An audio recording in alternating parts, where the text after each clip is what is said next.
नमस्ते दोस्तों, आपका स्वागत है हमारे चैनल पर। और आज हम बात करेंगे एक ऐसी फिल्म की जो वीडियो गेम से निकलकर बड़े पर्दे पर छा गई। नाम है Prince of Persia the Sands of time.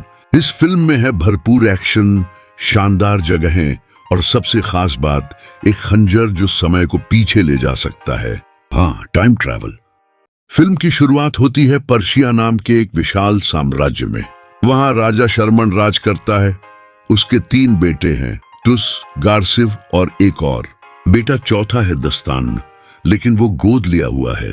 दस्तान जब छोटा था तो राजा ने उसे मार्केट में उठा लिया था। बाद में वो हीरो बनकर निकला, तेज, फुर्तीला और बेहद बहादुर। एक दिन राजा शर्मन के कहने पर पूरी सेना हमला करती है आलमूटोर नाम के एक रहस्यमय शहर पर। यह शहर किसी को बर्दाश्त नहीं था, क्योंकि यहां रखा था एक प्राचीन रहस्य। लड़ाई जीतने के बाद दस्तान अंदर जाता है और वहां मिलती है उसे एक सोने से जड़ी हुई खंजर। दिखने में छोटी, लेकिन उस पर बनी है एक घड़ी की मुहर और ऊपर लगा है एक चमकता हुआ बटन। लेकिन इसी बीच महल की राजकुमारी तमीना ने उसे रोकती है। वो कहती है, ये खंजर तुम्हारे बस की बात नहीं है, ये यहां नहीं होनी चाहिए थी। दस्तान को कोई अंदाजा नहीं था कि ये खंजर क्या चीज है, और अभी तो असली खेल शुरू होना बाकी था। जहर, धोखा और दगाबाज राजकुमार। जीत के बाद सारी सेना वापस राजधानी लौटती है। राजा शर्मन खुश है। वह अपने बड़े बेटे तुस की शादी करवाना चाहता है तमीना के साथ, लेकिन तमीना मना करती है, क्योंकि वो असल में उस खंजर की रखवाली कर रही थी। एक दिन शाही दावत होती है। सारे राजकुमार और राजा खाने बैठते हैं, लेकिन उस दावत में किसी ने जहर मिला दिया था। राजा और तीनों राजकुमार, तुस, गारसिव, दूसरा, सब मर जाते हैं। बस दस्तान बचता है, क्योंकि वो थोड़ी देर बाद आता है। जैसे ही दस्तान वहां पहुंचता है, राजा का मंत्री और निजाम चिल्लाने लगता है, यही है गद्दार, इसी ने राजा को मारा है, यही बनना चाहता था राजा। सब दस्तान को पकड़ने दौड़ते हैं। वो भागता है और उसके हाथ में वही खंजर होती है। अब वो देश का नंबर 1 दुश्मन बन चुका है। भागते भागते दस्तान मिलता है तमीना से। तमीना उसे लगती है दुश्मन, लेकिन धीरे धीरे उसे लगता है कि इस लड़की के पास कोई सच्चाई है। तमीना दस्तान को ले जाती है एक पुरानी गुफा में।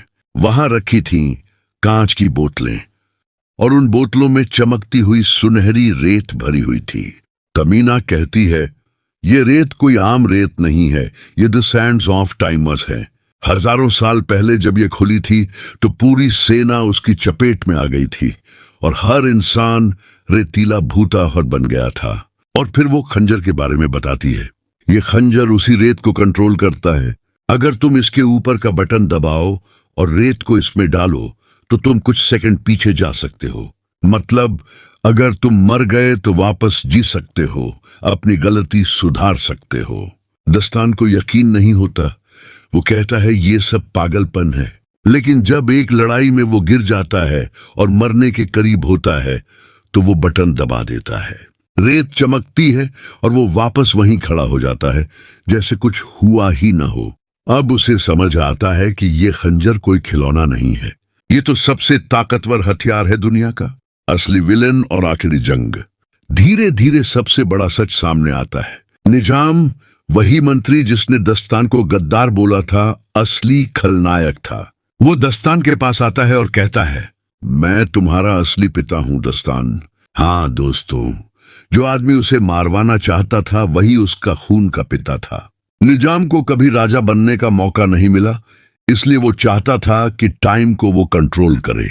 अपने बेटे के मरने से भी उसे कोई फर्क नहीं पड़ता था। अब आखिरी लड़ाई होती है। दस्तान और तमीना साथ मिलते हैं।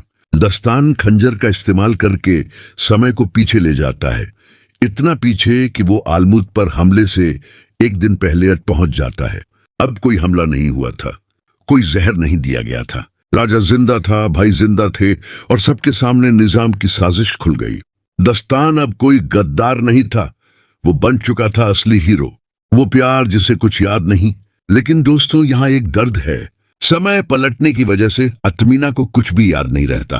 उसे नहीं पता कि दस्तान ने उसकी जान कैसे बचाई थी, कैसे दोनों साथ खड़े हुए थे, कैसे दोनों ने एक दूसरे के लिए मरना स्वीकार किया था। दस्ताना सब कुछ याद करता है, लेकिन वो चुप रहता है।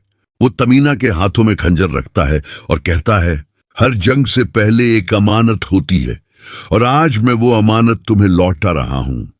वो मुड़ता है और चला जाता है। तमीना पीछे खड़ी देखती है। उसे लगता है कि ये शख्स कोई खास है, लेकिन वो जानती नहीं क्यों। और एक सवाल, तो दोस्तों कैसी लगी ये फिल्म? अगर आपके पास भी समय पलटने वाली कोई खंजर होती, तो आप अपनी कौन सी गलती सुधारना चाहोगे? मुझे कमेंट में जरूर बताना। मैं तो अपनी वही गलती सुधारता जिसमें ये स्क्रिप्ट देरी से लिखी थी। तो दोस्तों, अगर ये वीडियो आपको पसंद आया हो तो लाइक जरूर करना, शेयर करना अपने दोस्तों के साथ, और हमारे चैनल को सब्सक्राइब करना मत भूलना।